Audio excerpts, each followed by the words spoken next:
Hello guys, welcome to another Ross Perry Productions video. Well, today I'm sitting on the back of a 2017 Mitsubishi Triton L200 or Warrior, depending on where you are in the world. And I'm going to show you how to remove the rear light cluster to change the light bulbs, or if you need to actually change the cluster out. So come closer and I'll show you how to do it.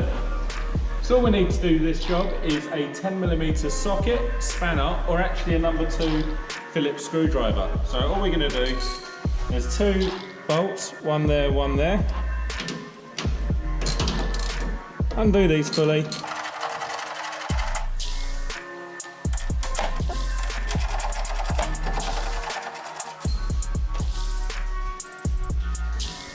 Now with the 2 bolts undone, get a finger in there and just pull the light back.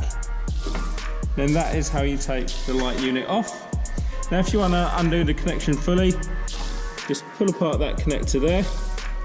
Now you've got 3 bulbs down the light. To get those out, just turn, change your bulb, put it back in, make sure it clicks on the way back, and you can repeat for each of the bolts. Like so. To put the light unit back on, making sure your electrical connection gets done up and clicks, like so. Bring the light round, make sure this clip here goes back into the bodywork, push it on and get your 2 10mm bolts from earlier.